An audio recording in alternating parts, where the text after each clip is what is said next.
नमस्कार, दिन भर की बड़ी खबरों में आपका स्वागत है। मैं हूं आराधना। आज इस बुलेटिन में बात होगी बंगाल में दूसरे दौर की वोटिंग से पहले मचे बवाल की। জিজ্ঞেস করুন আপনি কি করে দাঁড়িয়ে মিটিং এ বলছেন যে ঝুলিয়ে দেওয়া হবে। आम आदमी पार्टी के बागी सांसदों पर आई मुसीबत की। सातों राज्यसभा के सांसदों की सदस्यता पूरी तरीके से समाप्त की जाए। देखेंगे बिहार में कैसे संकट में घिरी एनडीए की सरकार। अखिलेश ने किसानों के मुद्दे पर कैसे बीजेपी को घेरा। भारतीय जनता पार्टी से बड़ी गिद्ध पार्टी कोई सी नहीं है। जानेंगे कांग्रेस नेता पवन खेड़ा को क्या मिली राहत। और बुलेटिन के आखिर में देखेंगे जाने माने कार्टूनिस्ट इरफान की किस खबर पर पड़ी तिरछी नजर। लेकिन दिन भर की तमाम बड़ी खबरों से पहले एक नजर आज की सुर्खियों पर। बीजेपी नेता राम माधव के बयान पर राहुल गांधी का तीखा हमला। कहा, माधव ने आरएसएस और बीजेपी के असली स्वभाव को किया उजागर। माधव ने भारत के अमेरिका के आगे झुकने की कही थी बात। के कविता की नई पार्टी तेलंगाना राष्ट्र सेना का ऐलान। बीआरएस से निलंबन के बाद शुरू किया गया नया सियासी सफर। बोली, 12 साल बाद भी तेलंगाना की जनता को नहीं मिला अपना हक। मध्य प्रदेश की बीजेपी सरकार में कैबिनेट मंत्री नागर सिंह चौहान के भाई इंदर सिंह चौहान के खिलाफ एक्शन। महिला सीईओ को जान से मारने की धमकी देने का केस दर्ज। महिला सरकारी अधिकारी को कहे थे अपशब्द। मणिपुर की राजधानी इंफाल में कोकोमी की रैली में हुआ बवाल। सीएम आवास जा रहे प्रदर्शनकारियों का सुरक्षा बलों के साथ टकराव। पुलिस ने दागे आंसू गैस के गोले। सीजेआई सूर्यकांत ने रिटायर्ड जजों की अहमियत पर की बात। कहा, यह राजस्थान की बावड़ी की तरह बहुमूल्य संसाधन। हम सही और गलत के मार्गदर्शन के लिए इन अनुभवी जजों की तरफ देखते हैं। ये तो थी सुर्खियां। अब बात आज की सबसे बड़ी खबर की। पश्चिम बंगाल विधानसभा चुनाव के दूसरे चरण का प्रचार अब अंतिम दौर में पहुंच गया है और दूसरे चरण में भी सियासी दलों से ज्यादा सक्रियता केंद्रीय जांच एजेंसियों की दिखाई दे रही है। ईडी के छापे पड़ रहे हैं, वहीं चुनाव आयोग अधिकारियों पर कार्रवाई करता दिखाई दे रहा है। इस बीच सियासी दल प्रचार में भी दम लगा रहे हैं। देखिए ये रिपोर्ट। पश्चिम बंगाल में चुनावी रैलियों का शोर थमने का नाम नहीं ले रहा। टीएमसी हो या बीजेपी या फिर कांग्रेस, सभी दलों की तरफ से ताबड़तोड़ रैलियां हो रही हैं। इसी कड़ी में सीएम ममता बनर्जी ने हुगली में जनसभा को संबोधित किया। इस दौरान उन्होंने गृह मंत्री अमित शाह पर तीखा हमला बोलते हुए कहा कि हम अमित शाह के हिंसक बयानों के लिए उनके खिलाफ कानूनी केस करने जा रहे हैं। गृह मंत्री होने के नाते वो ऐसी टिप्पणी नहीं कर सकते। दरअसल अमित शाह ने फर्स्ट फेज की वोटिंग के बाद कहा था कि अगर टीएमसी के गुंडे चुनाव के दौरान गड़बड़ी फैलाने की कोशिश करेंगे तो उन्हें उल्टा लटकाकर सीधा कर दिया जाएगा, जिस पर ममता बनर्जी भड़की हुई हैं। ममता हुगली में थी तो टीएमसी सांसद अभिषेक बनर्जी दक्षिण 24 परगना के भांगर और कैनिंग पूर्वा में कमान संभाले हुए थे। उनकी रैलियों में उमड़ी भीड़ ने पहले ही बीजेपी की धड़कनें बढ़ा दी। वहीं अभिषेक ने उनकी चिंता को और बढ़ाते हुए ये दावा भी कर दिया कि तृणमूल कांग्रेस 23 अप्रैल को ही शतक लगा चुकी है और 29 तारीख को वो दोहरा शतक लगाएगी। तो टीएमसी दावा कर रही है कि वो भारी बहुमत के साथ सत्ता में वापसी करेगी। वहीं बीजेपी का कहना है कि इस बार जनता ममता की सरकार को उखाड़ फेंकेगी। बीजेपी के लिए रक्षा मंत्री राजनाथ सिंह से लेकर पार्टी के राष्ट्रीय अध्यक्ष नितिन नबीन तक ने रोड शो किया। उधर कांग्रेस सांसद राहुल गांधी ने भी प्रचार मैदान में एंट्री मार ली। उन्होंने पीएम मोदी से लेकर सीएम ममता बनर्जी तक सभी को निशाने पर ले लिया। ये पहले इंडस्ट्रियल एरिया हुआ करता था, यहाँ पे जूट मिल्स हुआ करते थे, यहाँ पे इंडस्ट्री हुआ करती थी। कौन लाया था? कांग्रेस पार्टी लाई थी। और आज की सच्चाई चाहे ममता जी हो चाहे नरेंद्र मोदी जी हो, इनको रोजगार से कुछ लेना देना नहीं। इस बीच पश्चिम बंगाल में केंद्रीय जांच एजेंसियों की सक्रियता और चुनाव आयोग की कार्रवाई भी दिखाई दी। चुनाव आयोग ने 5 पुलिस अधिकारियों को पक्षपातपूर्ण रवैया अपनाने के आरोप में निलंबित कर दिया है। गौर करने वाली बात यह है कि ये सभी अभिषेक बनर्जी के क्षेत्र डायमंड हार्बर में तैनात थे। ऐसे में किसी क्षेत्र विशेष में उसकी ये कार्रवाई भी सवालों से घिर गई है। बहरहाल जिस तरह बंगाल में सभी राजनीतिक दल अपनी अपनी जोर आजमाइश में जुटे हुए हैं, ऐसे में ये चुनाव बेहद दिलचस्प मोड़ पर आ गया है। अब सबकी नजरें 4 मई को आने वाले नतीजों पर टिक गई हैं। बंगाल में सियासी संग्राम चरम पर है। वहीं दिल्ली की सियासत में भी गहमा गहमी दिखाई दे रही है। आम आदमी पार्टी में हुई टूट ने अरविंद केजरीवाल को हिला दिया है। अब आम आदमी पार्टी की तरफ से बागी सांसदों की सदस्यता खारिज कराने की तैयारी की जा रही है। तो क्या है ये पूरा मामला, देखिए इस रिपोर्ट में। आम आदमी पार्टी को 24 अप्रैल को बड़ा झटका लगा। देखते ही देखते पार्टी के 2/3 यानी 7 राज्यसभा सांसद बीजेपी में शामिल हो गए, जिसे लेकर अभी तक चर्चाओं का बाजार गरमाया हुआ है। 4 सांसदों के नाम पर मुहर भी लग गई है, लेकिन बाकी 3 के नाम पर सस्पेंस बरकरार है। इन 4 सांसदों में राघव चड्ढा, संदीप पाठक, अशोक मित्तल और स्वाति मालीवाल शामिल है। इन सांसदों के बीजेपी में शामिल होने के बाद पार्टी गदगद हो गई। वहीं आम आदमी पार्टी ने अपने बागी राज्यसभा सांसदों के खिलाफ कड़ी कार्रवाई की तैयारी कर ली है। आप सांसद संजय सिंह ने प्रेस कॉन्फ्रेंस कर कहा, आज चेयरमैन राज्यसभा को, उपराष्ट्रपति महोदय को इन सारे नियमों का हवाला देते हुए पत्र दूंगा कि इन 7 सदस्यों की, इन 7 राज्यसभा के सांसदों की सदस्यता पूरी तरीके से समाप्त की जाए, जिसमें से तो 3 लोग साफ तौर पे कल बीजेपी के दफ्तर में भी गए थे। आम आदमी पार्टी का आरोप है कि ये सांसद पार्टी से इस्तीफा देकर भाजपा में शामिल हुए हैं, जो संविधान की 10वीं अनुसूची यानी दल बदल विरोधी कानून के तहत स्वैच्छिक रूप से पार्टी की सदस्यता छोड़ने के बराबर है। पार्टी नेताओं ने बागी सांसदों को गद्दार करार दिया है और कहा है कि उन्होंने पंजाब के कार्यकर्ताओं के खून पसीने और जनता के भरोसे के साथ विश्वासघात किया है। इसके अलावा पार्टी ने इस घटनाक्रम को ऑपरेशन लोटस बताते हुए विपक्षी दलों को कमजोर करने की भाजपा की साजिश करार दिया है। अब देखना ये होगा कि उपराष्ट्रपति आम आदमी पार्टी की शिकायत पर आखिर क्या रुख अपनाते हैं। मुख्यमंत्री भगवंत मान ने राष्ट्रपति द्रौपदी मुर्मू से मिलने का वक्त मांगा है और सांसदों को वापस बुलाने की भी मांग उठाई है। फिलहाल राघव चड्ढा और उनके साथ गए सांसद मुश्किल में फंसते दिखाई दे रहे हैं, तो मुश्किलें बिहार बीजेपी की भी कम होती नजर नहीं आ रही। सम्राट चौधरी सीएम बन गए हैं, लेकिन 10 दिन बाद भी मंत्रिमंडल का विस्तार नहीं कर पाए। इसे लेकर जेडीयू का दबाव भी उन पर पड़ रहा है। पार्टी नेताओं की नाराजगी की भी खबरें आ रही हैं। देखिए ये रिपोर्ट। बिहार की राजनीति में इन दिनों जबरदस्त हलचल है। विधानसभा में विश्वास मत हासिल करने के बाद नई सरकार की नजरें मंत्रिमंडल विस्तार पर टिकी है। इसी बीच सियासी सरगर्मी तब और बढ़ गई जब पूर्व मुख्यमंत्री और राज्यसभा सांसद नीतीश कुमार ने नए सीएम सम्राट चौधरी से मुलाकात की। नीतीश कुमार के साथ केंद्रीय मंत्री ललन सिंह भी मौजूद थे। सीएम आवास पर ये बैठक करीब 20 मिनट चली। इसे भले ही शिष्टाचार भेंट कहा जा रहा है, लेकिन इसके सियासी मायने काफी गहरे हैं। माना जा रहा है कि इस मुलाकात में कैबिनेट विस्तार की पूरी रूपरेखा तय हुई है। इससे पहले सुबह नीतीश कुमार ने डिप्टी सीएम विजेंद्र यादव से भी खास मुलाकात की थी।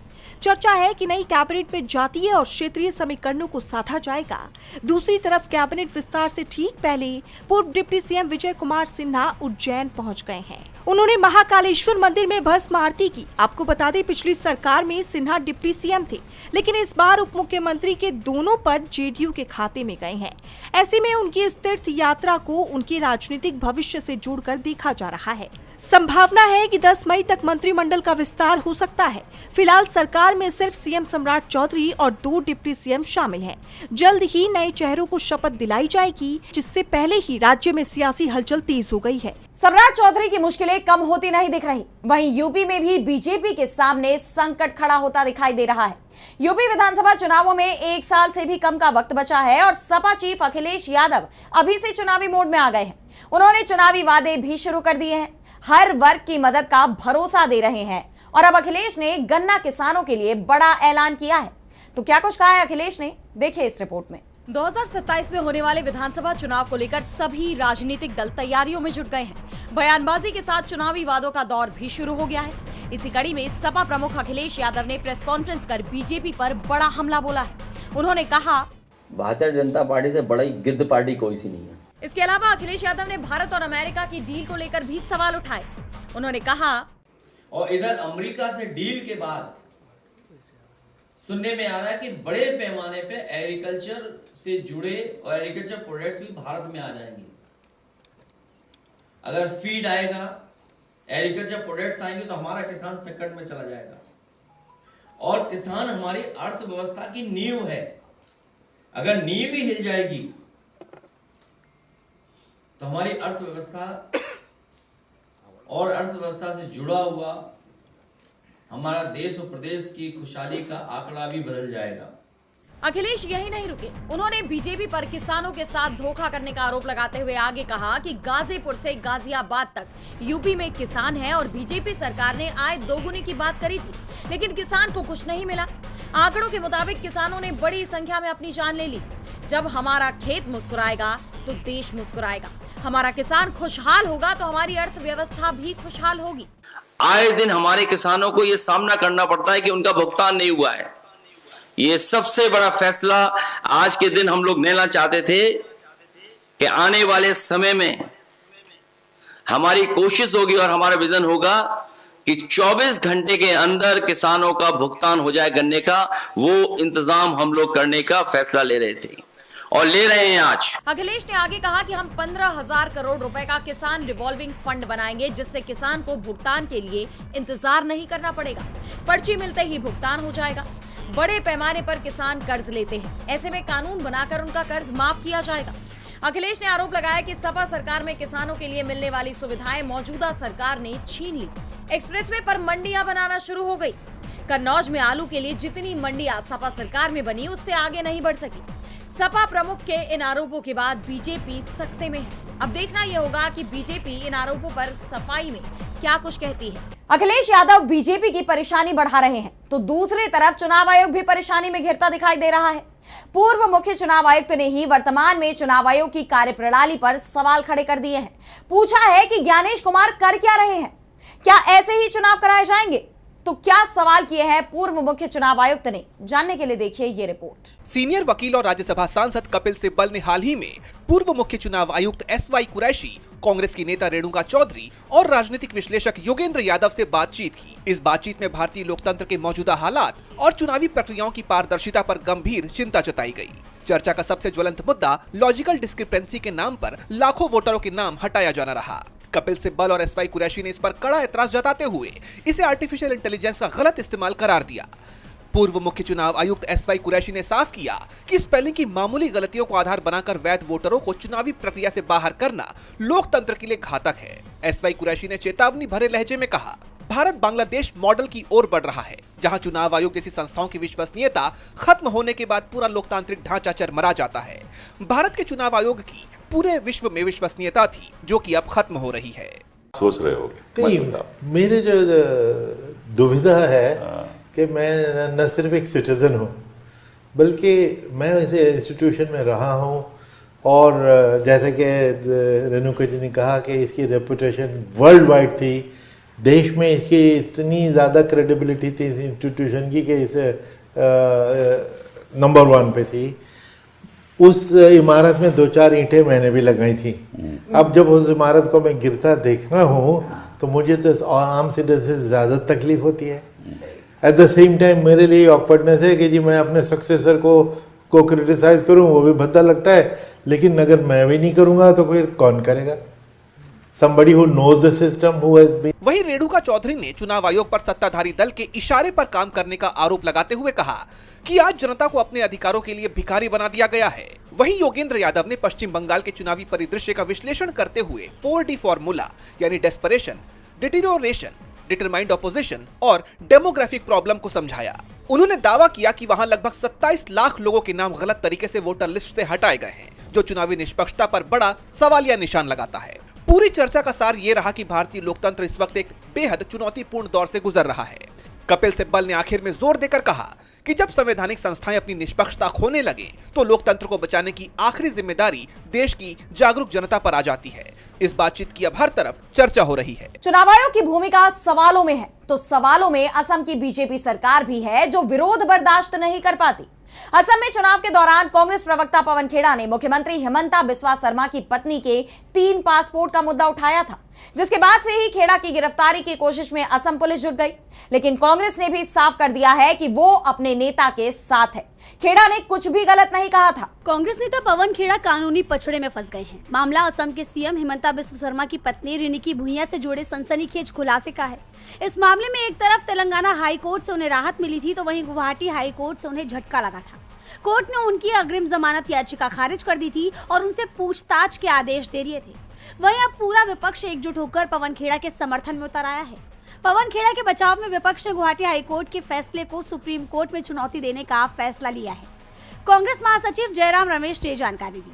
उन्होंने सोशल मीडिया प्लेटफॉर्म एक्स पर पोस्ट किया कि पूरी भारतीय राष्ट्रीय कांग्रेस अपने मीडिया और प्रचार विभाग के अध्यक्ष पवन खेड़ा के साथ पूरी मजबूती से एकजुट खड़ी है। गुवाहाटी कोर्ट के फैसले को सुप्रीम कोर्ट में चुनौती देने की प्रक्रिया चल रही है। हमें विश्वास है कि धमकी, डराने धमकाने और उत्पीड़न की राजनीति पर न्याय की जीत होगी। कांग्रेस ने पवन खेड़ा के मामले में अदालत के फैसले को सुप्रीम कोर्ट में चुनौती देने की तैयारी तो कर ली है, लेकिन मोदी सरकार पर विपक्ष के हमले अभी भी जारी हैं। इसी कड़ी में कांग्रेस ने आरोप लगाया कि पवन खेड़ा को जानबूझकर निशाना बनाया गया है, जिसके लिए राज्य तंत्र का दुरुपयोग किया गया है। कांग्रेस ने एक्स पर पोस्ट किया कि असम के मुख्यमंत्री पवन खेड़ा को निशाना बनाने के लिए राज्य तंत्र का दुरुपयोग किया जा रहा है, लेकिन उनके पूछे गए सवालों का जवाब नहीं दिया गया। क्या हिमंता बिस्व शर्मा की पत्नी के पास एक से ज्यादा पासपोर्ट हैं? उनके हलफनामे में दुबई स्थित 2 संपत्तियों का खुलासा क्यों नहीं किया गया? क्या चुनाव आयोग इस पर कार्रवाई करेगा? मुख्यमंत्री की पत्नी और यूके स्थित भुयान प्रॉपर्टीज लिमिटेड के बीच क्या संबंध है? सवाल पूछना और सत्ता में बैठे लोगों को जवाबदेह ठहराना लोकतंत्र में विपक्ष की भूमिका है। धमकी और ध्यान भटकाने के बजाय असम के मुख्यमंत्री को इन सवालों के जवाब देने चाहिए। कांग्रेस के सुप्रीम कोर्ट जाने के फैसले और हमले से बीजेपी बुरी तरह घिरी हुई दिखाई दे रही है। इस मामले में आगे क्या कुछ होता है, ये देखना होगा। पवन खेड़ा को पूरी कांग्रेस का समर्थन मिल रहा है, लेकिन अमेरिका जरूर अलग थलग पड़ता दिख रहा है। डोनाल्ड ट्रंप पूरी कोशिश में है कि किसी भी तरह ईरान से समझौता हो जाए, लेकिन ईरान अमेरिका से सीधी बात करने को भी तैयार नहीं है। इस बीच ईरान के विदेश मंत्री पाकिस्तान पहुंचे, एक समझौते का प्रस्ताव दिया। अब डोनाल्ड ट्रंप को फैसला लेना है कि कैसे वो ईरान जंग से बाहर निकलना चाहते हैं। देखिए ये रिपोर्ट। अमेरिका और ईरान के बीच शांति वार्ता की उम्मीदें फिर से जिंदा हो गई हैं, लेकिन इस बार कोई शोर शराबा नहीं किया जा रहा है। इस बीच अल जजीरा की तरफ से दावा किया गया है कि बातचीत इस्लामाबाद के साथ ओमान और रूस के जरिए भी चल रही है, यानी अप्रत्यक्ष रूप से अमेरिका और ईरान के बीच बातचीत चल रही है। इस बीच ईरानी विदेश मंत्री इस्लामाबाद पहुंचे थे और उन्होंने ईरान का प्रस्ताव पाकिस्तान को सौंप दिया, जिसे पाकिस्तान अब अमेरिका तक पहुंचाएगा। लेकिन समझौता होना आसान भी नहीं दिखाई दे रहा, क्योंकि इसमें कम से कम 4 से 5 ऐसे मुद्दे हैं जिन पर सहमति नहीं बन पा रही है, जिनमें परमाणु बम निर्माण, 450 किलो संवर्धित यूरेनियम, बैलिस्टिक मिसाइल की रेंज, प्रतिबंधों से राहत और प्रतिबंधों से ईरान को हुए नुकसान की भरपाई शामिल है। अभी एक दिन पहले ही अमेरिकी वित्त विभाग ने ईरान पर नए प्रतिबंध लगाए हैं। दोनों ही तरफ से तीखी बयानबाजी भी हो रही है। ईरानी विदेश मंत्री ने साफ कह दिया है कि वो अमेरिका से बात नहीं करेंगे। वहीं दूसरी तरफ ये खबर भी सामने आ रही है कि अमेरिकी प्रतिनिधि भी पाकिस्तान जाने वाले हैं, लेकिन वो ईरानी प्रतिनिधियों से नहीं मिलेंगे। अमेरिका और ईरान के बीच विवाद हॉर्मुज को लेकर भी चल रहा है, जिससे पूरी दुनिया परेशानी में दिखाई दे रही है। क्रूड ऑयल के दाम $140 प्रति बैरल के करीब पहुंच गए हैं। ऊर्जा संकट पैदा हो गया है। ईरान के रिवोल्यूशनरी गार्ड्स की नेवी ने इस अहम शिपिंग मार्ग में भयानक समुद्री माइंस बिछाकर बारूद के ढेर में बदल दिया है। पिछले 24 घंटों में सिर्फ 5 जहाज ही हॉर्मुज होते हुए निकल पाए हैं। हॉर्मुज में बड़े टकराव के संकेत भी मिलते दिख रहे हैं, क्योंकि अमेरिकी राष्ट्रपति डोनाल्ड ट्रंप ने नेवी को आदेश दिए हैं कि हॉर्मुज में वो ईरान के छोटे से छोटे बोट को भी डुबोए। वैसे ट्रंप ने बातचीत की उम्मीद अभी भी जताई है। कहा है कि ईरान को ऐसा प्रस्ताव भेजना चाहिए जिसे अमेरिका मंजूर कर सके। और बुलेटिन के आखिर में देखेंगे जाने माने कार्टूनिस्ट इरफान की किस खबर पर पड़ी तिरछी नजर।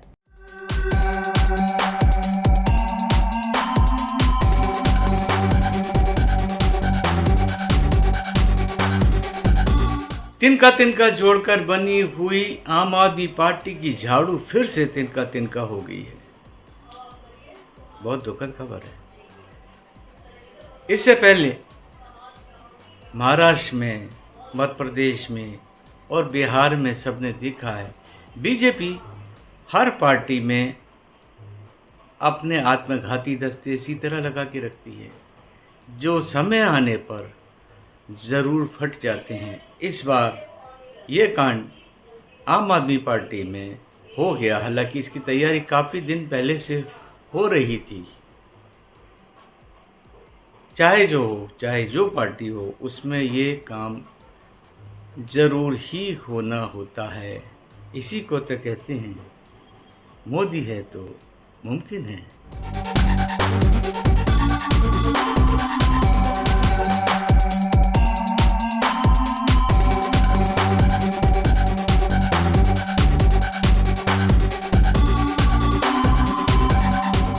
बहुत बहुत शुक्रिया इरफान जी। तो आज इस बुलेटिन में इतना ही। आप देखते रहिए डीबी लाइव।